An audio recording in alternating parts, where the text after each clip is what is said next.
کیا ایران کی جنگ ایک اسلامک جنگ ہے؟ اگر یہ اسلام کی جنگ ہے تو پھر عرب دیش ایران کے ساتھ کیوں نہیں آ رہے؟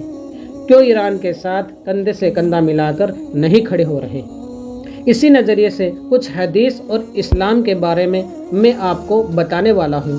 سب سے پہلا، فارس کے لوگوں کے بارے میں حدیث میں کیا آتا ہے؟ ایک مشہور حدیث ہے کہ یہ آیت جب پڑھی گئی، اگر تم لوگ دین سے پھر جاؤ گے تو اللہ تمہاری جگہ دوسری قوم لے آئے گا۔ تب صحابہ نے پوچھا کہ وہ کون ہوں گے؟ تو اس سمے ہمارے نبی آپ صلی اللہ علیہ وسلم نے سلمان فارسی رضی اللہ تعالیٰ عنہ کے کندھے پہ ہاتھ رکھ کر کہا، یہ اور اس کی قوم کے لوگ۔ یہ حدیث صحیح بخاری اور جامع الترجمہ میں بھی بیان کی جاتی ہے۔ اس کا مطلب کیا ہے؟ اس کا مطلب یہ بتایا جاتا ہے کہ فارس یعنی ایران کے لوگ اسلام کی مدد کریں گے، یعنی ایک وقت ایسا آئے گا جب فارس کے لوگ، یعنی فارس سے مطلب ایران ہے، ایران کے لوگ اسلام کی مدد کریں گے۔ ان کے اندر علم اور گیان یعنی دنیا کی ٹیکنالوجی اتنی ہوگی کہ یہ لوگ اسلام کو آگے بڑھانے میں بہت بڑا یوگدان دیں گے، بہت بڑا اپنا رول نبھائیں گے کہ اسلام کو آگے بڑھایا جائے۔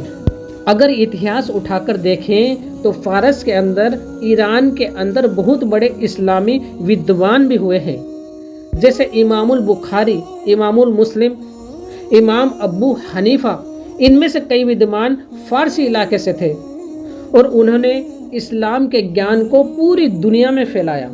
اسلام میں فارس یعنی ایران کے لوگوں کے بارے میں بہت بڑی بڑی اور اچھی باتیں بتائی گئی ہیں، لیکن کسی بھی بڑی لڑائی اور کسی بھی موجودہ جنگ کو سیدھے اسلام سے جوڑنا یا پھر حدیث سے جوڑنا، یہ چیز بھی ٹھیک نہیں ہے۔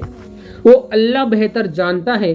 اگر یہ بات حدیث کے حساب سے صحیح ہوگی تو ایران کو ہرانے والا کوئی نہیں ہے۔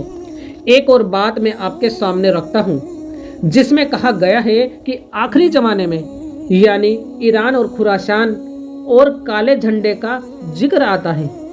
یہ بات بہت وائرل بھی ہے اور بہت لوگ جانتے بھی ہیں کہ فارس کے بارے میں اسلام نے کیا کہا ہے اور کالے جھنڈوں کے بارے میں اسلام نے کیا کہا ہے اور خراسان کے بارے میں اسلام نے کیا کہا ہے۔ بہت سے لوگ اس جنگ کو اسلامی جنگ کے طریقے سے بھی دیکھ رہے ہیں۔ اس جنگ کو قیامت کی نشانیوں میں بھی جوڑا جا رہا ہے۔ میں آپ کو اسلامک حدیث سے سمجھاتا ہوں، یعنی اس کی کچھ نشانیاں بھی آپ کے سامنے رکھتا ہوں۔ اسلام میں حدیثوں میں بتایا گیا ہے کہ آخری زمانے میں یعنی قیامت سے پہلے دنیا میں بہت بڑی بڑی جنگیں ہوگی، جس میں ایک نام بہت سامنے آیا ہے، ملحمہ الکبریٰ۔ اس کا مطلب ہے بہت بڑی جنگ۔ کچھ لوگ اسے دنیا کی سب سے بڑی جنگ بھی کہتے ہیں۔ کبھی کبھی ورلڈ وار 3 کے حساب سے بھی اس کو دیکھتے ہیں اور اس سے جوڑنے کی کوشش کرتے ہیں۔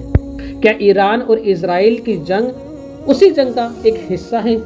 پکے طور پر تو کوئی نہیں کہہ سکتا، لیکن کچھ لوگ مانتے ہیں کہ مدھیہ پورب میں بڑھتی جنگیں، کئی دیشوں کا شامل ہونا، بڑی بڑی طاقتوں کا ٹکراؤ، یہ سب آخری زمانے کی گھٹناؤں کی شروعات ہو سکتی ہیں۔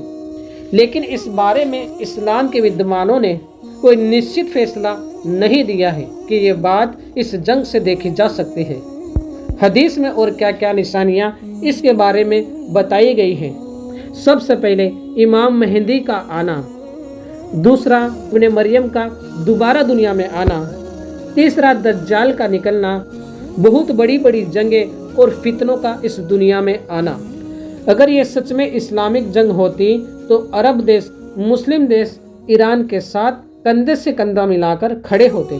یہ بات بھی دماغ کے اندر ضرور آتا ہے، لیکن یہ بات جان لیں کہ کچھ عرب دیشوں کے دلوں اور دماغ میں کچھ متبھید بھی ایران کے پرتی ہے۔ عربوں کے دماغ میں شیعہ سنی والا مسئلہ بھی دماغ میں آ جاتا ہے۔ عربوں کو یہ ڈر ہے کہیں ایران وہ پاور نہیں بن جائے کہ وہ پھر سنیوں کو قتل کرنا شروع کر دے، کیونکہ ایران ایک شیعہ کنٹری ہے۔ اس وجہ سے بھی کچھ عرب دیش پیچھے ہٹ جاتے ہیں اور کچھ دیشوں کے امریکہ اور اسرائیل کے ساتھ رشتے بھی نارمل ہو گئے ہیں۔ کچھ عرب دیش